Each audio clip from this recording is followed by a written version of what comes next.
Halo guys, apa kabar? Jumpa lagi dengan saya channel YouTube Gunawan WST. Kali ini kita akan membahas mengenai 5 besar saham sejuta umat. Ya, sejuta umat ini disebut sejuta umat karena jumlah sahamnya sangat besar sekali. Jumlah saham sangat besar bukan berarti kapitalisasi pasarnya besar juga, karena kapitalisasi saham adalah jumlah saham beredar kali harga saham tersebut. Jadi walaupun jumlahnya banyak, kalau harganya nggak gede-gede amat, ya otomatis kapitalisasi pasarnya tidak besar-besar amat juga. Tapi ada yang menarik, kenapa kita membahas mengenai saham sejuta umat ini. Saham sejuta umat ini artinya banyak sekali yang memiliki saham ini. Saham ini sangat populer. Bisa jadi saat ini lagi hot-hotnya atau di masa lalu saham ini sangat menarik sekali. Juga kemungkinan saham ini karena terjadi dari proses merger beberapa perusahaan sehingga akhirnya akumulasinya saham ini jumlah beredarnya sangat besar sekali. Oke, tidak perlu berlama-lama, kita akan mulai dari peringkat 5. Ya, peringkat 5 ini adalah dashboard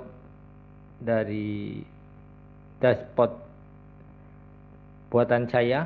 Sudah 3 tahun ini saya kembangkan dan sekarang saya mulai perkenalkan. Nanti saya akan bikin YouTube-nya juga untuk tutorial bagaimana cara membaca. Jadi sambil melihat video saya, Anda bisa juga mereka-reka, menganalisa sendiri angka-angkanya, karena angka-angka tersebut tersaji di display. Jadi mulai dari peringkat 5 yaitu MYRX atau Hansen International. Tapi sayangnya peringkat 5 ini harga sahamnya 50 dan tidak pernah diperdagangkan, atau istilahnya saham gocap yang mati. Ya, kita nggak tahu apakah akan ada investor yang mau membangunkannya, tapi kita skip yang untuk Hansen International. Langsung kita beranjak ke peringkat 4. Ada BRPT. BRPT ini adalah Barito Pacific Tbk PT. Kita lihat fundamentalnya.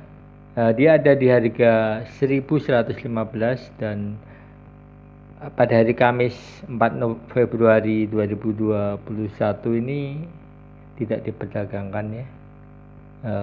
Sahamnya kenaikannya 0, sedangkan untuk 30 days nya minus 2,19, sangat tipis ya kayaknya perdagangannya. Di 52 week dia cukup bagus, ada di 30,12%, jadi trennya ini positif. BRPT kita lihat fundamentalnya, berapa saham yang beredar. Ya, saham yang beredar ada saham BRPT, jumlah saham beredarnya ada 93 miliar lembar saham, jadi sangat besar sekali. Kalau kita lihat kapitalisasi pasarnya ada di 104 triliun, memang cukup besar, dan harganya pun juga nggak jelek-jelek amat, di harga 1115. Jadi saham yang harganya di atas 1000 itu relatif masih bagus untuk diinvestasikan dibanding saham yang nilainya terlalu rendah, itu terlalu berisiko atau terlalu lama nunggunya nanti. Ini adalah fundamentalnya Barito. Anda bisa pause sebentar, baca-baca. Ini adalah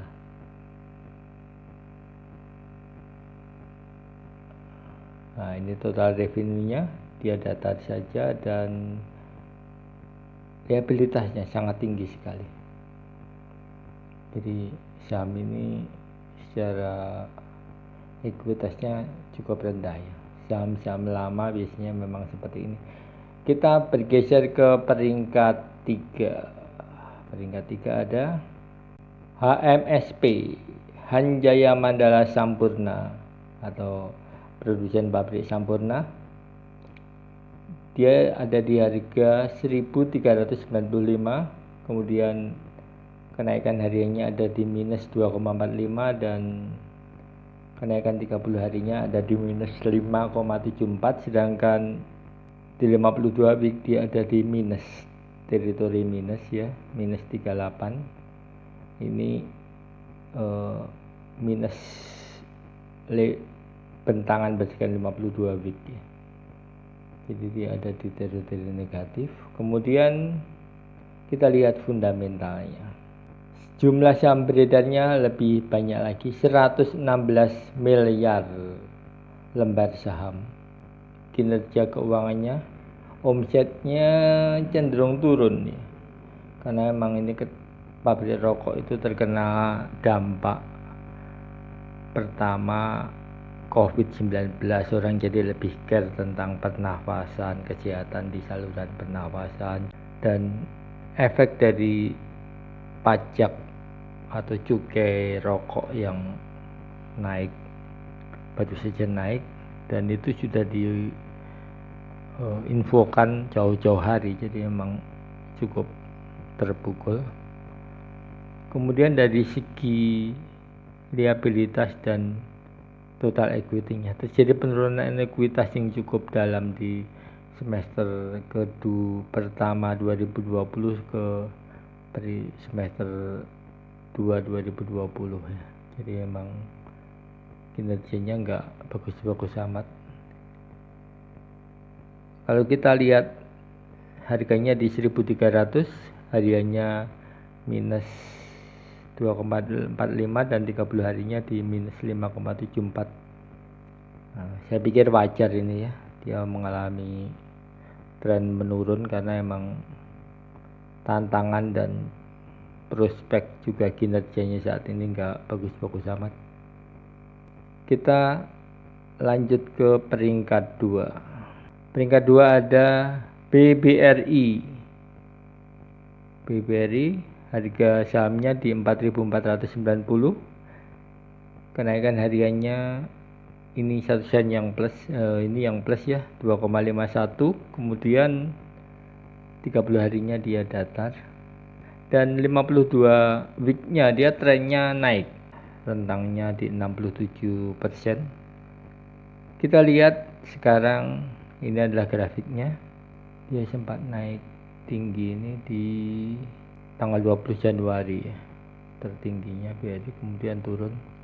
Ini hampir semua saham di minggu kedua Januari itu mulai turun karena memang efek COVID-19 varian baru itu sangat berdampak sekali. Jumlah korban perharinya juga naik drastis di Indonesia, dan itu menimbulkan kecemasan memang.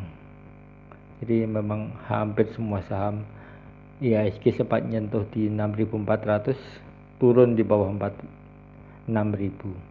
Kita lihat sekarang fundamentalnya. Jumlah saham beredarnya, saham sejuta umat nomor 2 ini ada di 123 miliar lembar. Bank ini rencananya akan di merger dengan pendanaan madani dan pegadaian. Makanya sahamnya kalau kita lihat tadi 30 hari dia 0 ya, tapi secara tahunan tadi trennya positif gitu. Kalau kita lihat liabilitasnya, total asetnya ada kenaikan dikit, dan juga omsetnya cenderung datar, menurun tipis. Oke, langsung kita balik lagi ke peringkat 1 sekarang. Peringkat 1 saham apa yang paling populer, paling banyak penggemarnya, yaitu saham Friend atau Smart Friend Telekom. Dia ada di harga 56. Ini harga yang sangat buruk sekali ya, 56, karena batasnya ada di 50. Kemudian hari ini turun minus 3,45. Kemudian di 30 hari minus 17, dan tren mingguannya hampir 100%. minus 8,9 di rentang 52 minggu ya. Jadi saham ini sangat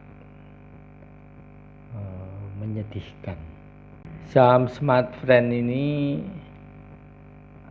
jumlahnya sangat luar biasa, 2 kalinya peringkat 2 tadi, 263 miliar lembar saham di harganya yang hanya 56. Jumlah sahamnya berdagangan juga sangat kecil ya, 0,06%. Oh, hari ini cukup rendah, yang diperdagangkan hanya 22%. Jadi memang orang sudah nggak mau lepas lagi, harganya sudah terlalu jelek untuk dilepas. Dan sebetulnya kalau kita lihat ini, operating cost naik cukup tajam karena pendapatan naik, tapi kerugiannya justru bertambah. Di sisi lain sebetulnya saham ini cukup membuat prospek yang bagus. Kemarin dia memenangkan tender 5G, sayangnya di 2 minggu yang lalu ya kurang lebih, pemerintah membatalkan pemenangnya, yaitu Telkomsel, Tri, dan Smartfren. Aduh, ini sebetulnya juga hal yang buruk dari regulasi ya. Harusnya kalau sudah menang itu ya nggak ada pembatalan sepihak ya. Karena kita harus menghargai, harus menghormati rencana investasi gitu. Begitu mereka menang kontrak jaringan frekuensi 5G, harusnya pasti mereka sudah merencanakan pendanaan. Dan kita lihat 9 hari yang lalu mereka merencanakan track issue dan terbitkan barang. Ini otomatis ada kaitannya dengan rencana investasi di jaringan 5G gitu ya. Jadi menambah modal melalui penerbitan track issue ini. Tapi begitu dibatalkan, langsung sahamnya kemarin sempat 70 drop di 56 rupiah per lembar saham. Itulah Smartfren sebagai saham paling populer, saham sejuta umat yang saat ini sedang terpuruk. Kita tidak tahu apakah nanti dia bisa kembali bangkit di jaringan 5G seperti awal-awal 4G dulu. Smartfren ini sempat naik cukup bagus. Demikian sajian kita dan sedikit analisa mengenai 5 saham sejuta umat. Sampai jumpa lagi di pembahasan lainnya. Terima kasih, dan bagi yang belum subscribe silahkan subscribe, dan kalau ada info-info penting mengenai ke 5 saham ini yang belum saya sampaikan, silahkan tulis di komentar. Jadi teman-teman lainnya bisa ikut menambahkan informasi mengapa saham ini jumlahnya sangat banyak sekali, kenapa kinerjanya membaik atau memburuk, dan isu-isu terkait corporate action silahkan tulis di lembarnya. Sampai jumpa lagi. Terima kasih.